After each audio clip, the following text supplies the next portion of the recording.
All right, thanks, Tim. Happy Thanksgiving to everyone this week. Hope everybody has a great week. Get a chance to spend a little time with your families.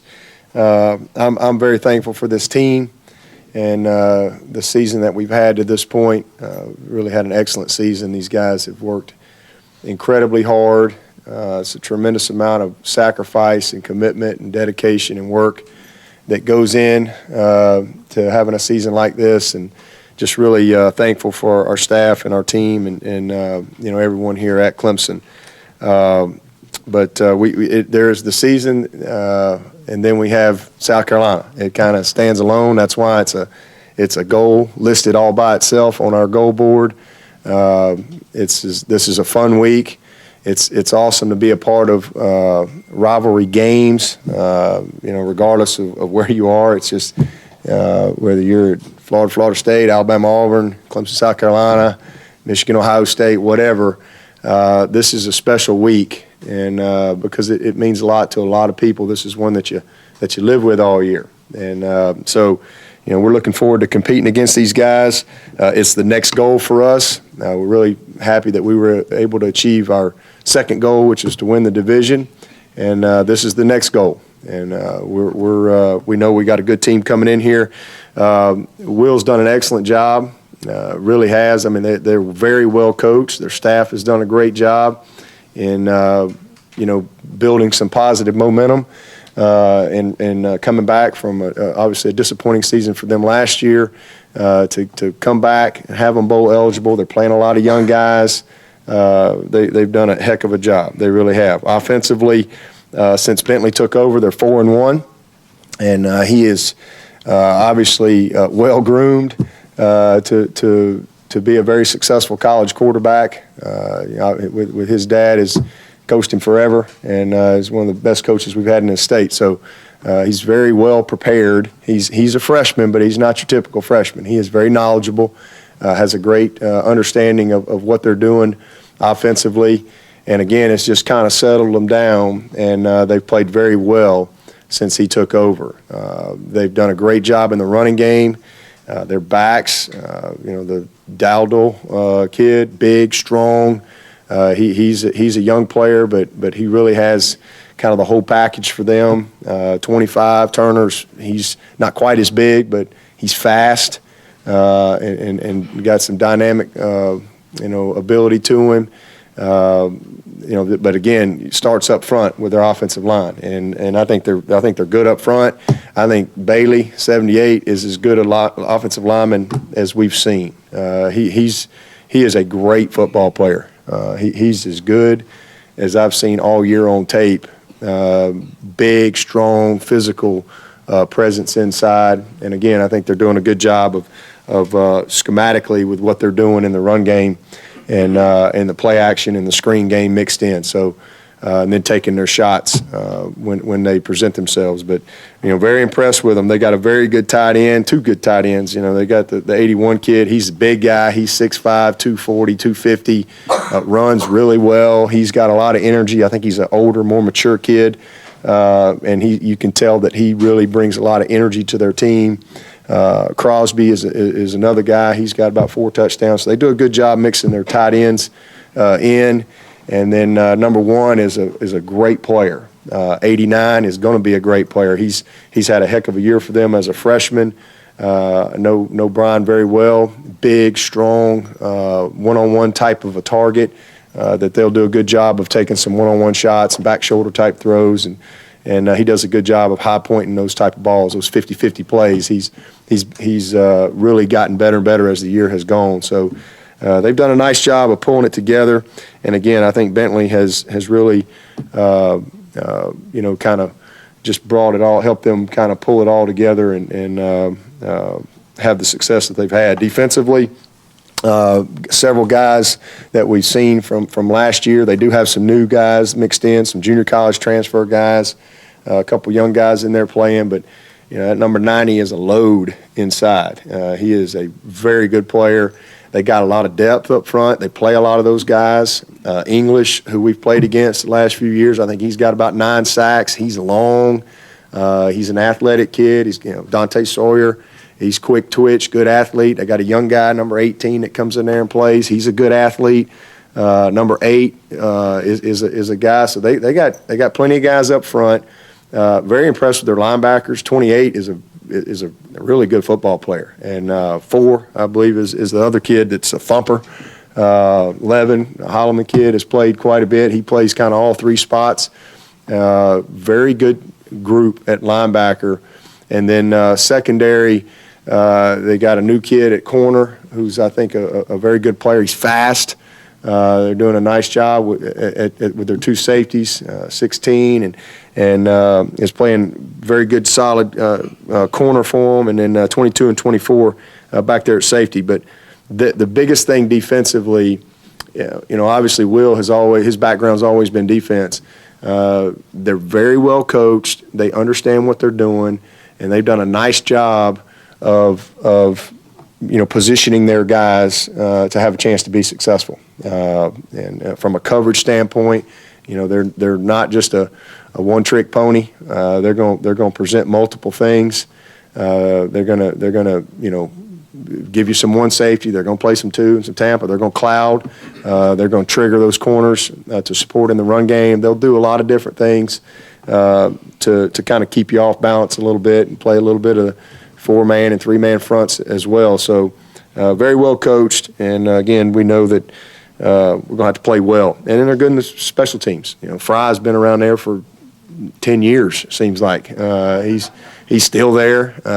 Good kicker, strong leg, and they've got good returners. So for us, it's really our focus is on just trying to finish strong and trying to play the best 4 quarters of the season this week. That's really what we're locked in on and focused on.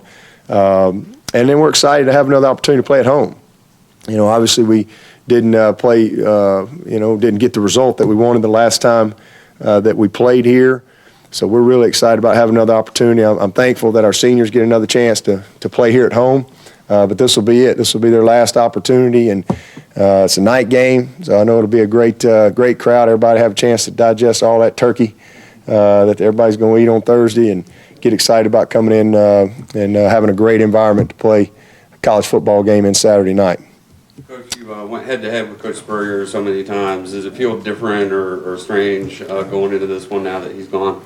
Well, more so last year. Not really as much this year, just because, it's been a little more time. Last year was very different. So, I've known Will a long time.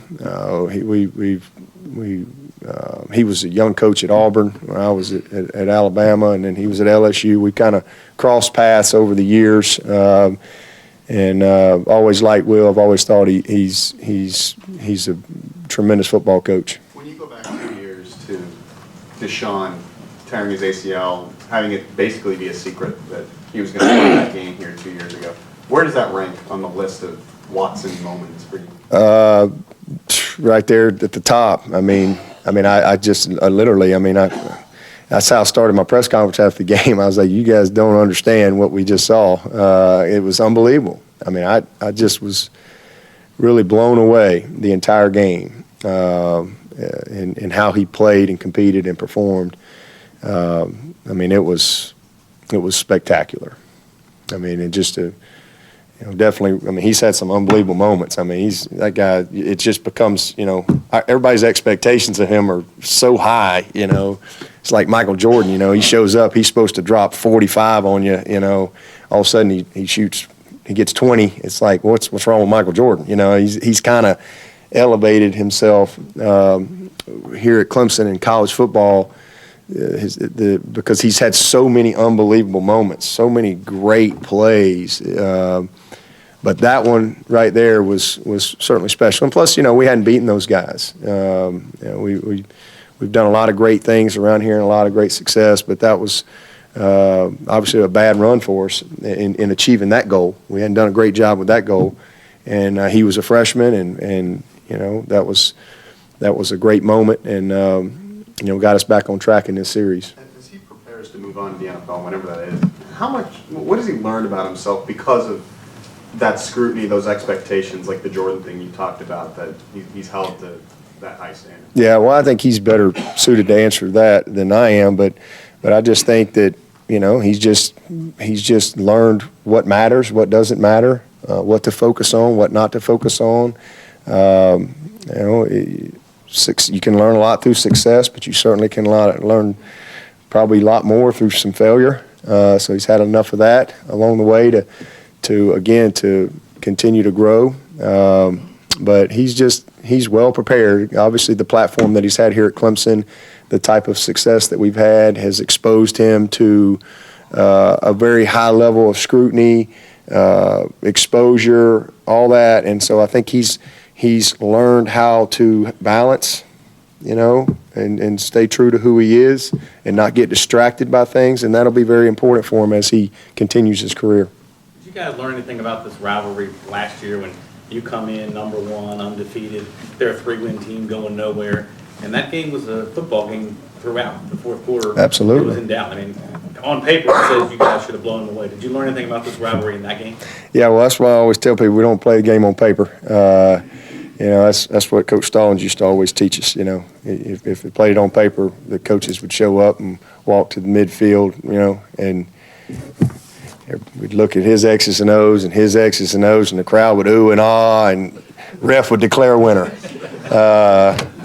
It would just, or we'd just listen to the media or whoever, and we need to play the game. You just get a winner declared. Now that's why you play them.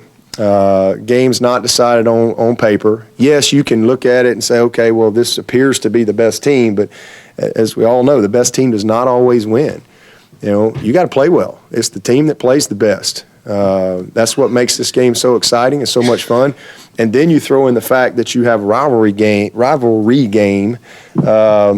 Anything can happen, and we all know that. I don't think we learned that last year. I think everybody knows that. You get in games like this, there's a lot that can happen. Anybody can beat anybody. We've seen it a million times over the years.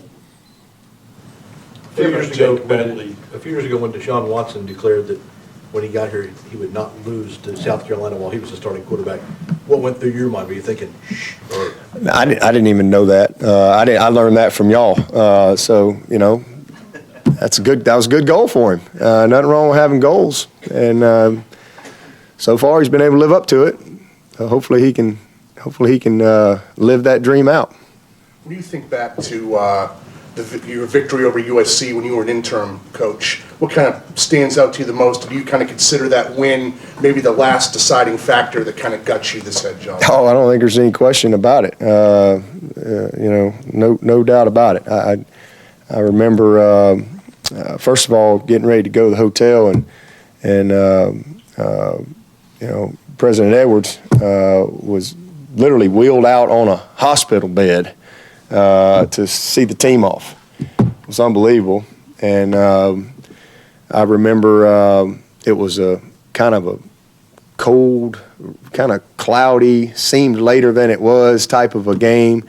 But I just remember the spirit of our team and how hard they played, their will to win, and the crowd, at the end of the game. It was a special moment for me, and there's no question. I mean, we don't win that game, I'm probably not here. I mean, maybe. Terry Don Phillips has some guts, but I don't know if he'd had them kind of guts.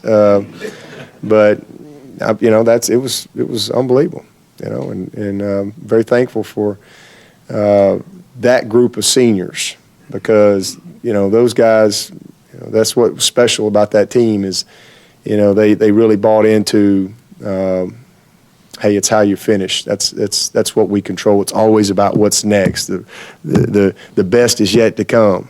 The rest of your season is the best of your season. The rest of your life can be the best of your life. Let's buy into a different way of thinking and attitude. And those guys did an unbelievable job, and played their hearts out. We finished 4-2 those last 6 games, and that was certainly the game that kind of got us over the hump, and it got us bowl eligible.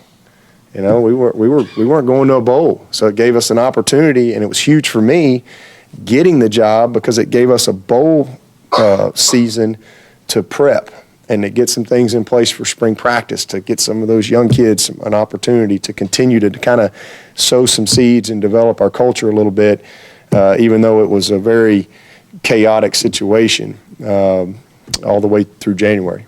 Remember last year you were asked at your press conference about the booster circuit being easier because you're coming off a win against South Carolina. Over your time here, has that sort of magnified itself that even in those years where Clemson would win 10, 11 games but lose to South Carolina, how much that meant? Yeah. Oh, it matters. I mean, there's no question. I mean, I will say this, even when we lost, the Clemson people were great. I mean, they really were. They were always very,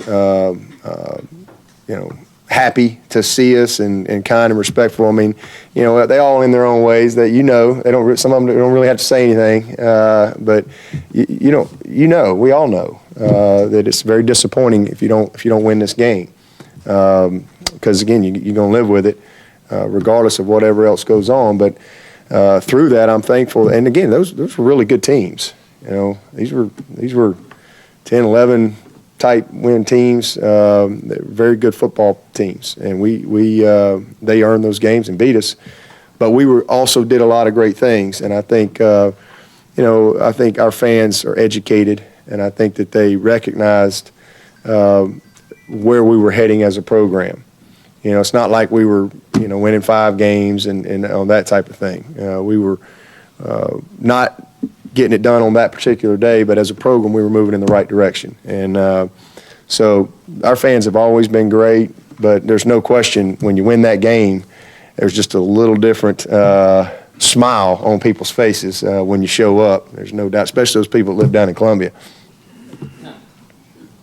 This senior class, the chance to match a couple class records this week. How key has that group been to this team's success? I mean, this is just an unbelievable group. I mean, it's well documented what they've been able to do, and I guess this would be a 45th win. Is that right? 46. This would be a 46th win, which I guess ties the record, and then they could break it in the postseason play. But I mean, it's incredible. I mean, it really is. I mean, these guys are.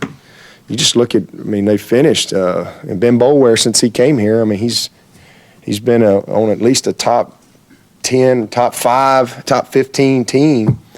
We've been in the top 5 for a long time. 21 in a row. Yeah. 21 weeks in a row. I mean, in the top 5 in the country. And so that goes back a long way for, these guys. And so they've been impactful people in the community, impactful people on this team. I mean, even when they were young players, you look at the impact that they've had. I mean, they've just been an incredibly talented and committed group, and they're all going to be graduates. Some of them have already graduated. Most of them are all graduating next week. I think all of our scholarship guys graduate next week, with the exception of Seth. He's actually going to work for the Bills in January, and that's going to be his internship. That's all he's got left is his internship in the spring, and then he'll graduate in May. And we got a couple of our walk-ons that'll graduate this spring as well. But all of our scholarship guys are going to be graduates. What they've done academically, the academic success that we've had, 6 out of our last 7 years, we've been top 10 in the country. Last fall in the run that we had, we had 48 guys make a 3.0 or higher. This senior group was obviously a big part of that. But the thing about this group that makes them so special is they're the first group that has the experience coming back into when we started in the spring. No other team I've had, no other senior group had an experience of a run like they had in 2015 to draw on. We'd had some great seasons, but a college football playoff, a national championship experience, it's, as y'all have heard me say, it's one thing to think about it, dream about it, but when you experience it, it's a whole different level of teaching. And these guys kind of bottled that up. And our spring practice from day one of our meetings in here, the leadership, the accountability, this has been an easy football team. I mean, easy football team to coach. Just no drama. Guys just incredibly coachable, and then how they've managed, because a lot of people think we're this old team. We're incredibly young. I mean, our football team is way majority freshmen and sophomores. So, you know, we don't have many juniors on scholarship. We don't have many seniors. And we got 13 scholarship seniors, and that counts Teasdale, who came here as a walk-on. That counts Seth Ryan, who came here as a walk-on. You know, just don't have many. And but they are impactful people, great leaders, and have been incredibly committed to being the best they can be on and off the field as players, academics, leaders, you name it. Having grown up in one of these contentious rivalries, does this week feel any different to you? From when I was at Alabama? Just in having No. both sides. No, it's exactly the same. It's really no different at all, to be honest with you. It's zero difference. The only difference is we're not in the same conference, same division. That's the really only difference. But as far as the rivalry, the emotion in the state, the impact that it has, the interest, the scrutiny, it's all the same. It really is. There's no difference. You know, again, our states are similar. You know, you don't have pro sports, you know, high school football, college football, two main universities in the state that people are passionate about, and you got to choose. You know, even if you just move in here from somewhere, and you know, you got to choose. You know, even if you're a fan of Wisconsin, well, that's great, but who you pulling for? I need to know, because it's going to determine whether or not you and I are going to talk this week or ever again. So, you know, it's the same. It really is. It is truly the same. Back over your time here as an assistant coach, now a head coach, with the rivalry, what's the most lighthearted or humorous moment you can recall a fan or a student coming up to you and saying something to you about it? Oh man, I don't know. I've had a bunch of them. You know, I get all kind of crazy stuff sent to me, or written to me, or whatever. I've had a lot of humor on both sides along the years. I don't know what the most humorous would be. You guys followed Jake in the recruiting process at all? Oh yeah, Bentley. Oh yeah, watched him since he was in like the 8th grade. He's a really good football player, and he had him in camp. He came up here, and he did a tremendous job in our camp. Got a live arm, big, strong, and you know, just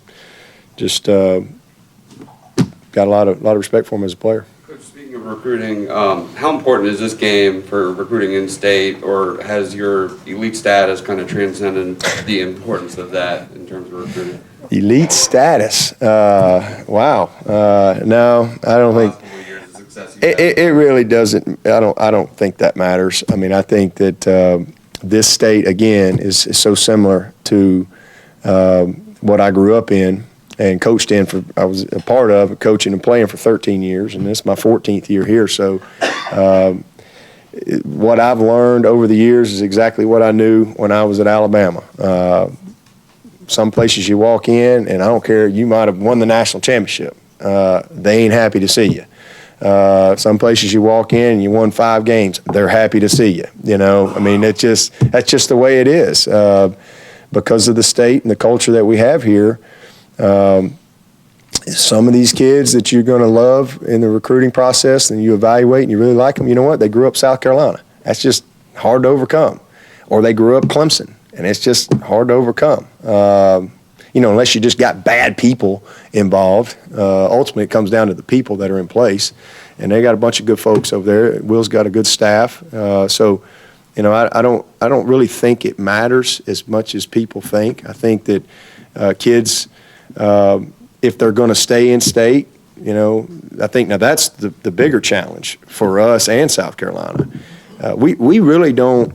Everybody thinks that we do. Every now and then you'll have a guy here or there, but we really don't compete with South Carolina as much in state as you would think. And the reason is we're just so different. I mean, they're just you couldn't have more differences in the programs, the locations, the environments, you name it. You know, conferences, whatever. And so usually if a kid just loves South Carolina, well, he's probably not going to like Clemson as much. Or if he just loves Clemson, we're very, very different in that regard. from a recruiting outside stand, but in-state, most of them, on rare occasions, will you just turn a guy. You know, the more recruiting that we do against each other will come out of state. You know, kids that want to come in and are interested in looking at both programs in this state, but from out of state. But in-state, it's not as much as you would think. First of all, we have a very small population, as we all know, and then you throw in the academics. Now the pool shrinks even more. I mean, there's more people in Atlanta than our whole state, you know, so, and then you throw in okay, well, he's been a South Carolina kid his whole life, or he's been a Clemson kid his whole life. But sometimes there's a kid that's a Clemson guy that maybe we don't offer, that he has the opportunity to stay at home and go to South Carolina, or there's a kid that's a South Carolina fan that grew up South Carolina, but maybe they didn't offer, that we really like. And we have both of those on our team. We have that situation, they have that situation. So at the end of the day, it's great to see the kids of our state have an opportunity to stay at home and play at two really good programs in front of their families and their friends. So I think that's a positive. But as far as just, you know, winning the game and that just makes somebody's decision, or having a good year or bad year, I don't really think that's as big a deal as a lot of people may think. Back to some of the funny stuff.